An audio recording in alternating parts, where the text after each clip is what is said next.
It's been a good few moons since we looked at something cheaper than a couple of $100 here on GearUp. So here is the TOZO HT2, y'all. The question is, can it stand out in the deep sea of good Chi-Fi wireless headphones already out there? Is it even worthy to put on your shopping list? Let's find out after these messages. The TOZO HT2 retails for $100 and it comes in 7 colorways, guys. Something to note though, this thing goes often on discount, so make sure you keep track of that. Right now it's like $50, so that's a really awesome buy. These things have 40mm dynamic drivers doing all the grunt work, Bluetooth 5.3 with AAC and SBC support only, no high-res stuff here. There's active noise cancellation with pass-through as well as wind noise reduction, and I would rate active noise cancellation a C- and transparency a C+, and I'll talk more about that later on in the show. Battery life on this thing is pretty strong at 34 hours with active noise cancellation on at 65% volume, and the weight on this is 256 grams, so that's pretty darn light. The design of the HT2 borrows elements, it seems to me anyway, from successful headphones like the Sony XM series or the Soundcore Q series. I particularly like how the wishbone blends into the ear cup here, and the matte paint surface really helps with that impression as well. There's a lack of fake metal embellishments, except for the TOZO logo of course, but like other models tend to try to push fake metal into it. At least this doesn't even do that. The headband is nicely done. I love the fit and finish of this. It's actually quite impressive for what it is. There is a soft small section of padding at the top. It does its purpose, as well as the ear cup. It's non-removable, by the way, and there's foam padding on the inside right there for left and right. The headband has 9 D10s. It's numbered, so if you lend this to someone and you get it back, you can adjust it back to exactly where you want it. So there's a plus right there. In terms of controls, the buttons here, there's the power button as well as the ANC button, and also volume up, volume down. But in terms of controls, they accept single, double, triple tap as well as hold commands, so they do multiple jobs. There is also, surprise, next to the USB-C, a 3.5 audio port, and this can be used passively without power, which is great at a pinch. There's no controls on the left side, and there's a bunch of venting ports all around the unit, and we'll test the mics as well later on in the show to see how these perform with phone calls. When it comes to adjustments, this thing can twist on the vertical axis as well as collapse like this. And this is good because this headphone doesn't come with a case. The only thing that comes in the box is, oddly, skin-colored cables. There is a 3.5 as well as USB-C to USB-A. Both skin-colored. I've never seen this before, but I guess that's unique. Devin Townsend War on the HT2, guys. Thank you for joining me outside on the Bluetooth range test. I have the song playing on my OnePlus Open at the end of my deck, and how this works is we're gonna take the HT2s from the back of my house towards the side. Right now it's direct line of sight, 25 feet away, and the signal is still going strong. If I'm out of breath, just check out all the different headsets that I've been testing, and if you know how this works, I take them on runs and such. And I'm usually doing multiple takes because I'm never happy with just one. So I'm exhausted, I'm winded. But anyways, signal is still going strong, guys. The weather is really nice. I'm glad it's not hot, so all that running is not too bad.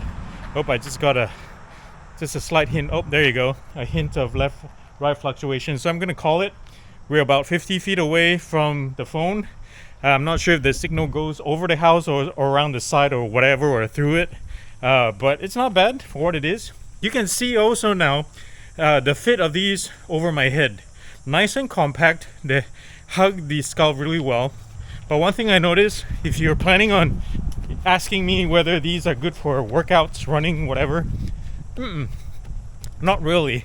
There's this audio artifact that, especially for my unit, comes out on the left side. Every time, in this case, where my feet pounds the ground, it seems to come through the noise cancellation circuitry. So and I experienced this with the Cambridge Audio P100s as well. It's quite common in cheaper devices, and some companies that haven't figured out that little algorithm there or whatever it is. So something to bear in mind if you're planning to say take this to the gym or whatever. But otherwise, super comfortable. I've been able to wear these for hours and been super satisfied. It's always funny, the moment I step onto the road here, there's like practically no traffic at all. So where's everybody? But here comes a truck. We'll talk about voice quality in a second once you hear this little sample. Testing, testing, 1, 2, 3, testing, testing, 1, 2, 3. The gain doesn't peak as easily or quickly as other headphones tend to do. Testing, testing, 1, 2, 3. It's a pity there's not much wind today. It would be nice to really test this out and how that performs. But I've tested this in other times, and it's not bad too. Although sound does travel into the mics, and so you as the user will hear it, your listeners won't, but it does annoy the heck out of at least me. When optionally connected to the app, you'll be greeted with a simple but effective interface. And I don't mind here the app not having features like listening tests or spatial modes and all that, although I have to say that's the expectation nowadays, especially at this price. But anyways, you have battery life next to a floating picture of the headphone. Never seen that before, and I guess that's cool. Below that, there's 6 different noise cancelling modes, and switching between them is good, but not as fast as others, which usually tells me there's like a slow chipset at play here or weak optimization. When you swipe left, and there's this very nice 10-band parametric EQ plus 16 presets to choose from, guys. And that's it really. And I guess if you look deeper, there's a spot in settings where you can update your software and prioritize whether the app launches with EQ first over NC or vice versa. The 40mm drivers on these are light on their feet, guys, offering good responsiveness, especially in the mids, all the way up to maybe about 85% before things start to lose composure. Lows are a little muddy overall, although the decent mid bass has enough thwack to keep things interesting. And I would say these properties are most obvious in songs like Sam Cooke's Nobody Knows, The Trouble I've Seen, or the Beatles' 2009 remaster of The Word. At this price, though, it's hard to find anything with existent or even decent sub-bass, which is the case with the HT2, but at least the headphone nails male vocals and lowish sopranos like Erykah Badu very nicely. Soundstage is on the narrower side, projecting normally wide tracks like Suda by Chon about maybe a foot away from my skull. All that being said, though, I have to give props to TOZO for tuning this to sound nearly as good as some of my favorites at this price range, like the Soundcore Q series or the Space One, or even one more Sonoflow. In terms of wired 3.5, I was surprised by how well it did too. Gain is much stronger than via Bluetooth, so it gets really loud up at max volume. Soundstage is a little bit more compressed, bass and energy are tamer, but overall I consider it a good thing that this TOZO neither sounded amazing nor bargain basement, because wired listening is usually an afterthought on many other headsets. Yes, I have to concede that good sounding headphones tend to make you look ridiculous, like someone with no care left in the world. So it's refreshing to see clean, slim designs like the HT2. It hugs the head nicely and doesn't make you look like something straight out of Doctor Who. And by the way, if you've been wondering why I look maybe, I don't know, extra sexy today, it's probably because of these t-shirts I ordered from Geeks Outfit that are one size too small for me. That's my bad for reading the measurements wrong, but I still dig them because the designs, if you've seen through this episode as well as on their website, they are dope, guys. And they didn't pay me a lick to say any of this, but still, I was able to get a special discount code for you guys. So use the link down below if you're interested in seeing who Geeks Outfit is. No beating around the bush here. The noise cancellation suite isn't very good on the HT2. Like, for example, the benchmark Soundcore Space One is effective at blunting low and mid frequencies of, say, engine noises and ambulance sirens, whereas the HT2 has probably half the resolve in the same scenario.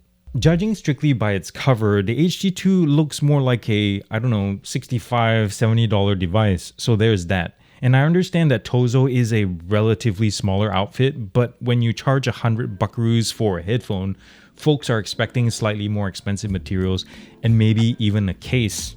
That would have been nice. For the most part, this thing is comfortable. It's soft, it's light, but a couple of issues I noticed almost immediately and I thought would be worth mentioning. The ear pad aperture is on the smaller side, so those with larger ears may want to test before they commit. And for what it's worth, my medium-sized lobes are already bumping against the inner edges of the ear cup, so I can't imagine bigger ears being comfortable in these. And secondly, the compression force is fine also for the most part, but there is this weird angle that this thing does that, at least for my face or my skull or whatever it is, the lower part of the ear cup presses against my jaw, like, so I can't wear this for maybe an hour before I start feeling some pain. I'm not sure why I haven't reviewed a TOZO before, even though I know they make some good stuff with occasional gems in their NC and T series. The HT2, for example, shows that the engineers at TOZO are trying to bring it to their competitors. Now, I'm not familiar enough with TOZO to know if they have a so-called signature sound, but the HT2, as far as I can tell, is a competent, relaxed listen all the way up to maybe like 8/10. Now, on the other hand though, some sub-bass dip, larger square footage in the ear cups, and a more potent noise cancellation chipset would have been killer here. Is it worth 100 of your hard-earned cash like MSRP?